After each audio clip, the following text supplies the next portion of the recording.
Hello बच्चों, welcome to रे classes online platform. और पिछले वीडियो में हमने आपका चैप्टर 2 जो कि बहुत ही इंपॉर्टेंट चैप्टर है आप लोगों के सिलेबस का, पॉलिनोमियल्स कंप्लीट किया। और उसमें हमने बहुत सारी चीजें सीखी, बहुत सारी नई चीजें सीखी, खास करके जो क्वाड्रेटिक के ग्राफ्स पढ़े थे, दीज आर रियली इंपॉर्टेंट। ठीक, उनको अच्छे से देख लीजिएगा। और जो हम आपको बार बार बताते हैं कि what should be your studying strategy, उसको डेफिनेटली फॉलो करिएगा। वीडियो देखने से पहले you should start revise the notes. मतलब अगर पहला वीडियो है तो कोई नोट्स नहीं है, जैसे आज का वीडियो आपका पहला है, ठीक है। सपोज करिए आज से आप स्टार्ट कर रहे हैं तो you watch the video, while watching the video you make notes. Notes बनाने के बाद when you finish watching the video you start revise the notes. आधे घंटे की वीडियो के आप मैक्सिमम कितना 10 मिनट में नोट्स रिवाइज कर लोगे, 5 मिनट में अच्छे से देख लीजिए, कुछ समझ में आया नहीं समझ में आया आगे पीछे जाके देख लीजिए। उसके बाद you practice some questions and all that. When the next video is you're going to watch the next video, you should revise the notes before watching the video. इस नोट्स को आप फिर से कल रिवाइज करिए, वीडियो देखिए, फिर notes बनाइए और फिर कंप्लीशन के बाद फिर एक बार रिवाइज कर लीजिए।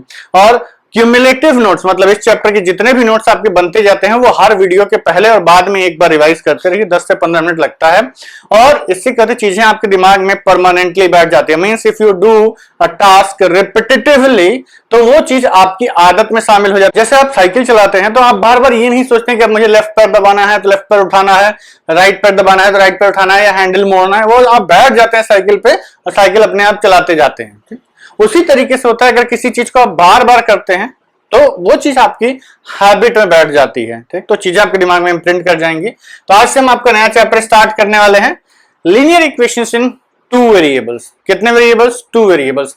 आपने लीनियर इक्वेशंस इन 1 वेरिएबल्स चैप्टर क्लास 8 में पढ़ा था, बहुत इंटरेस्टिंग चैप्टर था, काफी अच्छे क्वेश्चंस बन जाते थे और उसको सॉल्विंग आप लोगों ने बहुत अच्छे से समझ ली थी। सॉल्विंग ऑफ इक्वेशंस में सिर्फ आपको इतना ध्यान देना होता है कि LHS की वैल्यू हमेशा RHS के बराबर होनी चाहिए। When you are solving whatever operation you do on the LHS, you do the same operation on the RHS.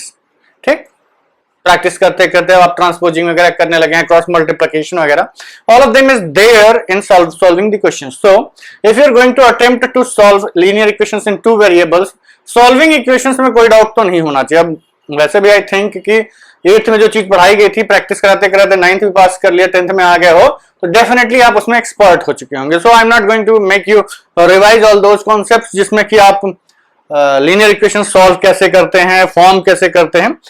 ध्यान रखिएगा, before I start this chapter हम थोड़ा आपको एक्स्ट्रा वाला ज्ञान दे रहे हैं, but you have to remember that these points are very very very important. You cannot ignore these points.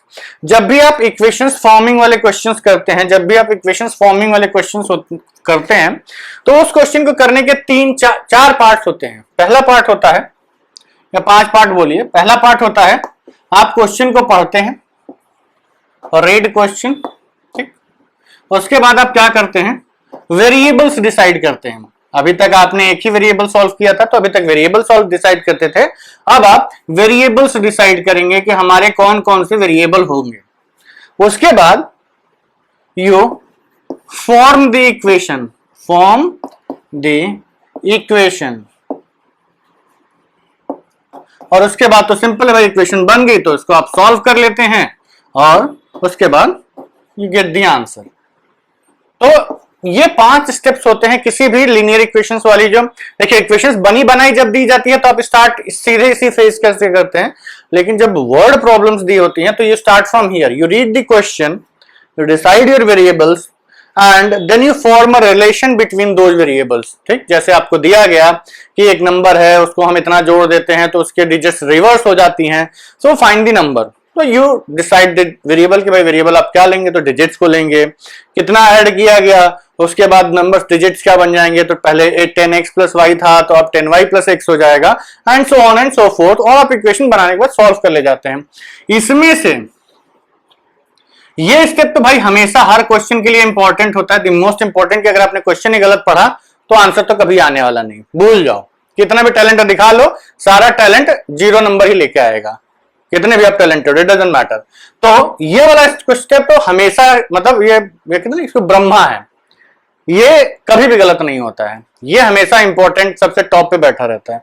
उसके बाद सबसे इंपॉर्टेंट स्टेप अगर इनमें से हम पूछा जाए तो कौन सा है, वो है आपका फॉर्मिंग द इक्वेशन।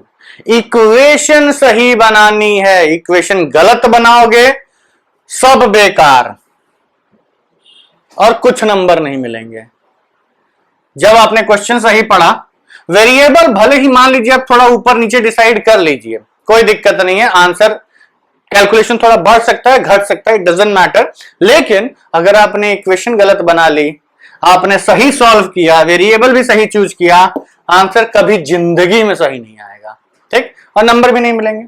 और दूसरी बात, इक्वेशन फॉर्मिंग के अलग से नंबर होते हैं। आपने इक्वेशन बना ली, सॉल्विंग में आप गलती नहीं करोगे, इसकी चांसेस बहुत कम होते हैं कि 10th क्लास का बच्चा सॉल्विंग में गलती कर दे। Means from now onwards you can assume कि इस स्टेप में आप गलती नहीं करते हैं। सिली मिस्टेक्स कर लेगा तो बात अलग है, लेकिन इस स्टेप में कोई गलती नहीं करता है, चांसेस भी नहीं होते हैं। और आंसर निकालने में तो सब लोग एक्सपर्ट ही होते हैं, लोग तो अगल बगल से टाप के भी आंसर निकाल देते हैं, तो क्या अलग बात है।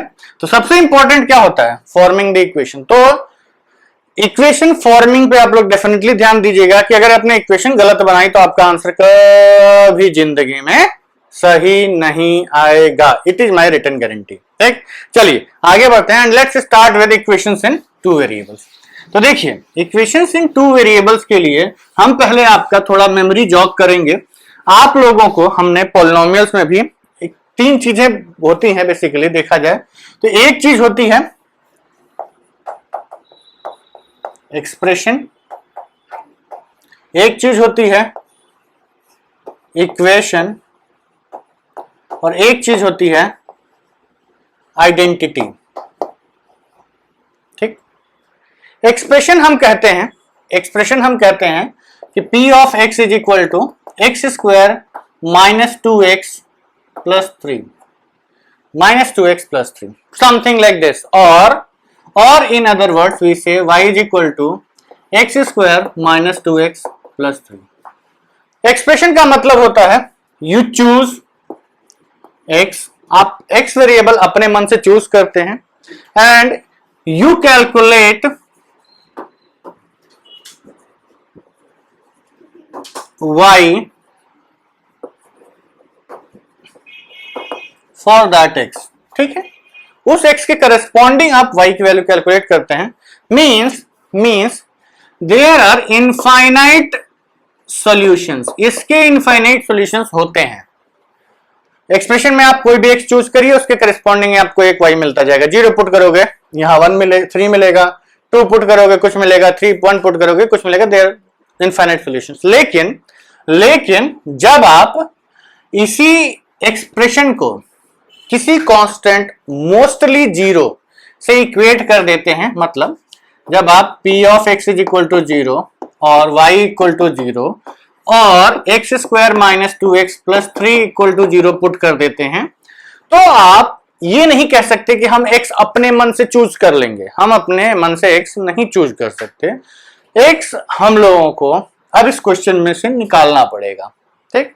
तो आई थिंक ये फैक्टराइज हो जाएगी, x square minus 3x plus x plus 3 equal to 0 minus 2x, तो ये x इंटू एक्स माइनस 3, और नहीं फैक्टराइज नहीं होगी, ये माइनस कर दीजिए इसको, ठीक, इसको माइनस कर दीजिए, फैक्टराइज हो जाएगी। ये इसमें से 1 बाहर आया, x माइनस 3, तो ये आपका आ गया x plus 1 into x minus 3 equal to 0। मतलब ये केवल x माइनस 1 और 3 के लिए ही ट्रू है, आप x को अपने मन से चूज नहीं कर सकते। उसके बाद आता है आइडेंटिटी। आइडेंटिटी हम कहते हैं कि कुछ ऐसी इक्वेशन होती है कि x plus 3 is equal to 2x minus x plus 2 plus 1, इस टाइप की इक्वेशंस। कहेंगे सर इसमें क्या खास बात है? इसमें खास बात ये है, ये क्या लिखा है x प्लस 3 और ये भी क्या लिखा है 2x minus x plus 3। LHS is equal to RHS, यहां आप x की जगह कुछ भी पुट करते रहिए, LHS हमेशा RHS के बराबर आएगा। 0 पुट किया 3 इज इक्वल टू 3, 4 पुट किया 7 इज इक्वल टू 7, 10 पुट किया 13 इज इक्वल टू 13, 20 पुट किया 23 इज इक्वल टू 23, ठीक है। तो इसमें आप कुछ भी पुट करते रहिए, ये हर x की वैल्यू के लिए ट्रू होता है।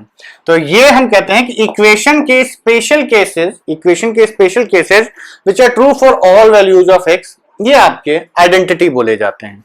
ठीक, जैसे आप कुछ आइडेंटिटीज आपने पढ़ी भी होंगी, 8th क्लास से ही आप आइडेंटिटीज पढ़ रहे हैं, या 9th क्लास से a प्लस बी का 8 से पढ़े, a square plus b square plus 2ab, या a माइनस बी का होल स्क्वायर। ये सब आइडेंटिटीज क्यों बोली जाती हैं? क्योंकि यहां आप a और b की जगह कुछ भी पुट करते रहिए, you will get LHS is equal to RHS for all values of a and b. These are called identities. अब इसमें से हमको पढ़ना क्या है? Linear equations in two variables. Linear equations in two variables. तो पढ़ना है हमको ये वाला, मीन्स हमको इक्वेशंस बनानी है, मतलब एक्सप्रेशंस बनाने हैं, और वो किसी कांस्टेंट से इक्वेटेड होंगे, एक इक्वेशन बनी होगी, उसको हमें सॉल्व करना सीखना है। ठीक, अब आते हैं जो चैप्टर का नाम है उसका एनालिसिस कर लेते हैं। कहता है linear equations in two variables. ठीक, अभी पॉलिनोमियल में हमने आपको पढ़ाया था, लीनियर का मतलब क्या होता है? डिग्री 1 होनी चाहिए और max power of variable is equal to 1। Variable की हाईएस्ट पावर 1 होनी चाहिए, उससे ज्यादा नहीं हो सकती। लीनियर पढ़ा है पॉलिनोमियल्स में। उसके बाद हमने पढ़ा है इक्वेशन अभी हमने थोड़ी देर पहले एक्सप्लेन किया कि एक एक्सप्रेशन बनेगा, उसको हम किसी कांस्टेंट या जीरो से इक्वेट कर देंगे तो एक इक्वेशन बन जाएगी। ठीक, टू वेरिएबल्स का मतलब नंबर ऑफ वेरिएबल्स कितने होंगे? 2 इज इक्वल टू 2। ये होगा आपका मतलब, जो भी आप इक्वेशन बनाएंगे उसमें वेरिएबल्स की पावर हाईएस्ट 1 रखनी है आपको, और वेरिएबल्स कितने आएंगे आपके? 2। इन्हीं टाइप के इक्वेशंस को हम सॉल्व करना सीखेंगे। फॉर एग्जाम्पल मैं आपसे कहूं कि मेरे पास या इस बोर्ड को ही मान लेते हैं, इस बोर्ड की लेंथ इसकी ब्रेड्थ से डबल है, length is double of its breadth. ठीक, और इसकी पेरीमीटर 12 है, सॉरी 12 नहीं 24 है, पेरीमीटर इज इक्वल टू 24 है।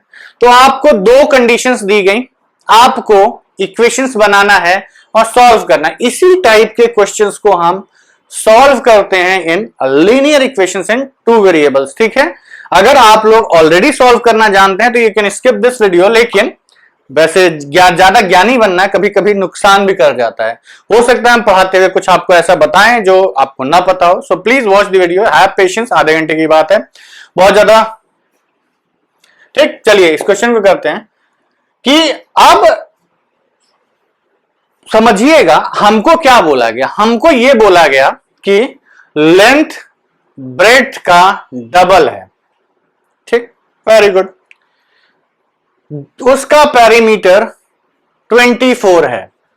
तो चलिए देखते हैं क्या कह रहा है क्वेश्चन ये कह रहा है कि भैया एक ग्रीन बोर्ड है, यहां पे इस ग्रीन बोर्ड की जो लेंथ है और जो ब्रेड्थ है, इसके बीच में डबल का रेशियो चल रहा है, और इस पूरी लेंथ का सम मतलब इसके चारों तरफ अगर आप धागा लपेटें तो उस धागे की लेंथ आपकी 24 आएगी। तो लेट्स सी, तो पहली चीज क्या मिली आपको? इक्वेशन 1 ये कह रही है, या फिर हमने मान लिया वेरिएबल्स का चूजिंग हमने कर लिया, L and B are our variables and we have to find length and breadth। तो इक्वेशन नंबर 1 क्या है? वो ये कह रहा है कि लेंथ इज हमेशा डबल दी ब्रेड्थ। इक्वेशन 2 ये कह रहा है कि L प्लस B की वैल्यू 24 है। ठीक, अब यहां पे मतलब 2l plus 2b is equal to 24 और l plus b is equal to 12। ठीक, अब आपको ऐसे दो नंबर्स ढूंढने हैं, ऐसे दो नंबर्स ढूंढने हैं जो कि इन दोनों को सेटिस्फाई कर जाएं, इन दोनों को सेटिस्फाई कर जाएं। अब आपने ऑलरेडी 9th क्लास में एक चीज पढ़ रखी है कि linear equations in two variables, important point है ये, linear equations in two variables represent, क्या रिप्रेजेंट करते हैं, represent a line in Cartesian coordinate system. ठीक है, ये आप लोग 9th में पढ़ चुके हैं कि जो linear equations in two variables होता है, it represents straight line, straight line की इक्वेशन को रिप्रेजेंट करता है इन कार्टेशियन कोऑर्डिनेट सिस्टम। ऐसा क्यों बोलते हैं? देखिए, ये जो इक्वेशन है, हम कहेंगे अगर केवल इक्वेशन 1 को आपने कंसीडर किया, अगर आपने केवल इक्वेशन 1 को कंसीडर किया तो हम कहेंगे कि अगर हमारी ब्रेड्थ 1 है, हमारी नहीं, इस बोर्ड की ब्रेड्थ अगर 1 है तो लेंथ कितना हो सकता है, 2। अगर आप ब्रेड्थ 2 लेते हैं तो लेंथ कितना हो सकता है, 4। ब्रेड्थ को आप 3 लेते हैं तो लेंथ कितना हो सकता है, 6। अगर आप ब्रेड्थ 4 लेते हैं तो लेंथ कितना हो सकता है, 8। ब्रेड्थ को आप 5 लेते हैं तो लेंथ कितना हो सकता है, 10। ये पहली रिलेशन से, जितना हम इसको ले रहे हैं इसको डबल कर दे रहे हैं। लेंथ हमने 6 लिया तो ब्रेड्थ को हमने 6 लिया तो लेंथ की वैल्यू कितनी होगी, 12, एंड सो ऑन। ऐसे इनफाइनाइट वैल्यूज आप लिख सकते हैं। पहली इक्वेशन में इनफाइनाइट वैल्यूज आप लिख सकते हैं। अब लेकिन क्वेश्चन में उसने एक ही कंडीशन तो लगाई नहीं कि लेंथ डबल ब्रेड्थ की हो। बोर्ड 1 फीट बाई 2 फीट भी हो सकता है, 2 फीट बाई 4 फीट भी हो सकता है, 3 फीट बाई 6 फीट भी हो सकता है, 4 फीट बाई 8 फीट भी हो सकता है, 5 फीट बाई 10 फीट भी हो सकता है, 6 बाई 12 भी हो सकता है। तो अभी एक इक्वेशन से आपने बहुत सारे सॉल्यूशंस निकाल लिए। यही हम कहते हैं कि ये जो वैल्यूज हैं, all of them lie on a straight line, all of them lie on a straight line in Cartesian coordinate system। कैसे? ये आपकी x एक्सिस, ये आपकी y एक्सिस, ये आपका ओरिजिन। हमने ब्रेड्थ को सपोज किए, इस पे हम ब्रेड्थ ले रहे हैं, इसको b और l ले लेते हैं, नहीं इसको l लेते हैं, इसको b लेते हैं। ठीक, स्पेस इधर ज्यादा है ना। तो जब आपने ब्रेड्थ को 1 रखा तो लेंथ कितना था, 2। जब आपने ब्रेड्थ को 2 रखा तो लेंथ कितना हो गया, 4। ये 1 है, 2 है, 3 है, 4 है, 5 है, 6 है। ठीक, उसी तरीके से जब आपने 3 रखा तो इसकी वैल्यू हो गई 6।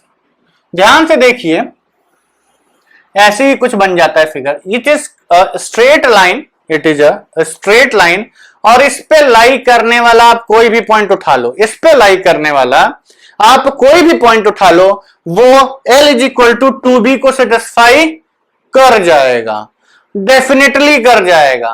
ठीक, तो कहेंगे भाई बड़ी बात तो बड़ी बढ़िया है, सेटिस्फाई कर गया, बहुत अच्छे, चलो भाई सेटिस्फाई कर गया तो अच्छी बात है। लेकिन इसमें लाई करने वाला हर पॉइंट दूसरी वाली को तो नहीं सेटिस्फाई कर रहा है ना, बिल्कुल नहीं कर रहा। देखिए, plotting of a line on the Cartesian product अभी हम 2-3 इक्वेशंस करके सॉल्व करवा दिखा देंगे, उसमें कोई दिक्कत की बात नहीं है, सिंपल होता है। आप एक वेरिएबल और 2 वेरिएबल की वैल्यूज कैलकुलेट करते जाते हैं और उनको प्लॉट करते जाते हैं। अभी आप ये समझिए कि इसमें से हम कौन सी वैल्यूज आंसर में रिपोर्ट कर सकते हैं, ये हम आपको समझा रहे हैं। और कितनी इक्वेशंस चाहिए होती हैं, कितनी इक्वेशंस चाहिए, 2 वेरिएबल्स के लिए कितनी इक्वेशंस चाहिए होती हैं। तो चलिए देखिए, ये हम कह रहे हैं कि अगर आपकी लेंथ पहली इक्वेशन के हिसाब से ये लाइन बन गई, वेरी गुड। अब हम आगे बढ़ते हैं, जब हम आगे बढ़ते हैं तो कहते हैं भाई चलो अभी आपके पास एक ही इक्वेशन तो थी नहीं, एक और इक्वेशन थी। एक और इक्वेशन ये कहती है कि इसका पेरीमीटर कितना होना चाहिए, 24, या लेंथ प्लस ब्रेड्थ की वैल्यू 12 होनी चाहिए। चलिए चेक करते हैं। चेक करते हैं तो ये पता चला कि इसमें l प्लस बी 3 आ गया, ये एक्सेप्टेबल नहीं है। इसमें 6 आ गया, ये भी एक्सेप्टेबल नहीं है। इसमें 9 आ गया, ये भी एक्सेप्टेबल नहीं है। इसमें 4 प्लस 8 12, ये एक्सेप्टेबल है। ये 15 गलत और 18 गलत, तो सब गलत, एक मिला। चलिए लक की बात है कि इसमें हमें दोनों आंसर्स इंटीजर्स मिल गए। हमने चूज ही ऐसे नंबर्स किए थे कि इसका आंसर इंटीग्रल आ जाएगा। तो हम कहेंगे भैया ये जो 4 ब्रेड्थ और लेंथ 8 वाला जो पॉइंट होगा ना, ये पॉइंट ऐसा होगा जो दूसरे वाली को सेटिस्फाई कर जाएगा।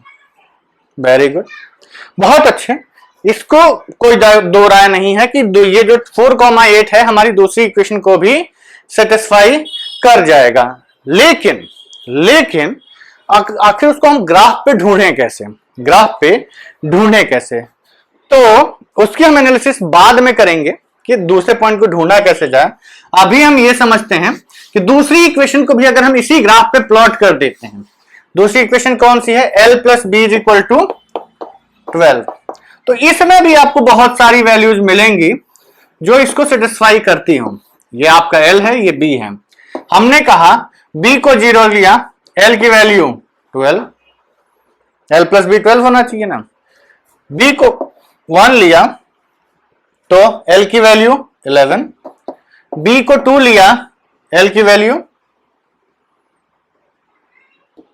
10, b को 3 लिया 9, 4 लिया 8, 6 लिया 5 लिया तो कितना आएगा 7। और ऐसे बहुत सारे पॉइंट्स मिल गए हमें जो इस इक्वेशन को सेटिस्फाई कर रहे हैं। तो देखिए यहां पर हमको बहुत सारे पॉइंट्स मिले जो इसको सेटिस्फाई कर रहे हैं, यहां पर हमको बहुत सारे पॉइंट्स मिले जो इसको सेटिस्फाई कर रहे हैं। देखिए इसको आप एक्सप्रेशन से कंफ्यूज मत करिएगा। आप एक्सप्रेशन में y की जगह कुछ भी अपने मन से पुट कर सकते हैं, आप y की जगह कुछ भी अपने मन से पुट कर सकते हैं, लेकिन इक्वेशन में नहीं कर सकते। इसमें जब आप l फिक्स कर रहे हैं तो y फिक्स हो जा रहा है, ठीक। तो इन दोनों की वैल्यू कुछ पर्टिकुलर ही सेटिस्फाई करेगी, आप रैंडमली कुछ भी नहीं पुट कर सकते हैं, ठीक। चलिए तो ये हुआ कि भाई इसमें, लेकिन इन दोनों में हमें क्या चाहिए? हमें एक ऐसा बोर्ड चाहिए, हमें एक ऐसा बोर्ड चाहिए जो इन दोनों को एक साथ सेटिस्फाई कर रहा हो। तो कहेंगे भैया एक ये पॉइंट है जो दोनों में कॉमन है, 4 8 4 8। तो यही हमारा आंसर हो सकता है। अब आते हैं ग्राफिकली, अगर देखें तो हमें ग्राफ दोबारा फिर से बनाना पड़ेगा क्योंकि इसमें अच्छे से समझ में नहीं आएगा।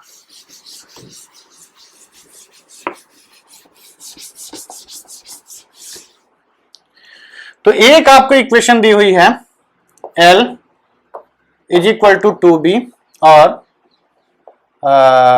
l plus b is equal to 12। इन दोनों के जो पॉइंट्स थे वो हमने ऑलरेडी लिखे, चलिए लिख देते हैं। पहली इक्वेशन के हिसाब से आपके पॉइंट्स आ रहे थे l b 1 2 2 4 3 6 4 8, ठीक। और दूसरी इक्वेशन के आपके आ रहे हैं l b 1 0, और 0 छोड़िए, 1 से स्टार्ट करते हैं, 1 11 2 10 3 9 8 4 8 एंड 5 7। इन दोनों का सम हमेशा 12 है और ये हमेशा एक दूसरे का डबल है। ग्राफिकली अगर इसको हम रिप्रेजेंट करना चाहें तो ये आपकी y एक्सिस होती है, ये आपकी x एक्सिस होती है। ये हम मार्क कर लेते हैं 1 2 0 1 2 3 4 5 6 7 एंड 8। हमारा सोल्यूशन इसी में मिलने वाला है 1 2 3 4 5 6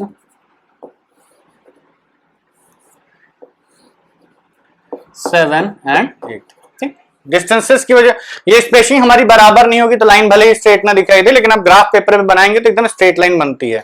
पहले के पॉइंट्स एक्स इज, हमने किसको, इसको एल लिया था ना, ये हमारी लेंथ है और ये ब्रेड्थ है।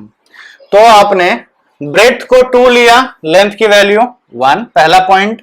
ब्रेड लेंथ को 4 लिया, 2, दूसरा पॉइंट। ब्रेड लेंथ को 6 लिया, इसकी ब्रेड्थ की वैल्यू 3, तीसरा पॉइंट। लेंथ को आपने 8 लिया, इसकी वैल्यू 4, दूसरा पॉइंट। ठीक, तो बेसिकली हम देखा जाए इन 4 पॉइंट से पास करती हुई एक स्ट्रेट लाइन ऐसे बन गई। इसको भी थोड़ा ऊपर कर देते हैं, एक स्ट्रेट लाइन बन जाएगी। ठीक, ये कौन सी लाइन है आपकी, L is equal to 2b। दूसरी वाली को प्लॉट करते हैं। जब आपने इसको 1 लिया तो 11 ऊपर चला गया, 2 लिया 10 और ऊपर चला गया, 10 बना सकते हैं, 9 10। तो 10 लिया, 2 के लिए 10, 3 के लिए सॉरी लेंथ ब्रेड्थ इस पे लेना है ना, लेंथ 11 लिया आपने तो ब्रेड्थ 1, इसके करिस्पॉन्डिंग यहां जाएगा कहीं। 2 लिया तो लेंथ की वैल्यू 10 बना सकते हैं हम लोग, तो ये आ गया 9, ये आ गया 10, तो 2 के करिस्पॉन्डिंग 10। ठीक, 3 के करिस्पॉन्डिंग 9, 4 के करिस्पॉन्डिंग 8 के करिस्पॉन्डिंग 4, ये पॉइंट, और 7 के करिस्पॉन्डिंग 5। तो देखिए ये दूसरी लाइन बन गई आपकी। ये कौन सी लाइन है, L plus b is equal to 12। तो अब ध्यान से आप ऑब्जर्व करिए, इसको सॉल्व करने वाले, इस लाइन पे लाई करने वाला हर एक पॉइंट इसको सेटिस्फाई कर रहा है, और इस पे लाई करने वाला हर एक पॉइंट इसको सेटिस्फाई कर रहा है। एक ये पॉइंट ऐसा है जो दोनों को सेटिस्फाई कर रहा है, कौन सा, 4 8 4 जो है आपका, ये दोनों को सेटिस्फाई कर रहा है। ये होता है ग्राफिकल एनालिसिस। अभी इसमें बहुत कुछ सीखना है। ठीक, सीधा हमने आपको एक क्वेश्चन लिया, उस एग्जाम्पल से आपको बहुत कुछ सिखाया, लेकिन इसमें आपको भी बहुत कुछ सीखना है, और ये आपका जेई तक जाता है, जेईई तक। मतलब आप हायर लेवल की मैथमेटिक्स अगर पढ़ना चाहते हैं तो ये Cartesian coordinate system, linear equations in 2 variables, representation of lines on a 2 dimensional plane, ये सब आपके लिए बहुत इंपॉर्टेंट है। कितना इंपॉर्टेंट है, बहुत ही ज्यादा इंपॉर्टेंट है। तो इस चैप्टर को ध्यान से पढ़िएगा। चलिए, इन जनरल अभी क्या है कि देखिए बच्चों, हमारा टारगेट होता है एक वीडियो की एवरेज लेंथ 30 मिनट्स हो, तो हम इसलिए ऑन एन एवरेज, अगर आप थके नहीं हो तो you can watch the next video in sequence, otherwise you can have a break. अच्छा हाँ, the most important thing, please subscribe to our channel, like our videos and download our application home play store. देखिए बच्चों, हमारा प्रचार करना हमारे लिए जरूरी है, जैसा आपके लिए ज्ञान जरूरी है। हम देखिए, पढ़ाना लिखाना इंपॉर्टेंट है, बहुत इंपॉर्टेंट है, लेकिन प्रचार भी जरूरी है। सबकी अपनी अपनी इंपॉर्टेंस होती है। चलिए, पता नहीं हम आपको ये सब क्यों समझा रहे हैं। चलिए, let's stop this video over here, and in the next video we will be continuing with the discussion of linear equations in 2 variables with some more examples. See you in the next video. Bye bye.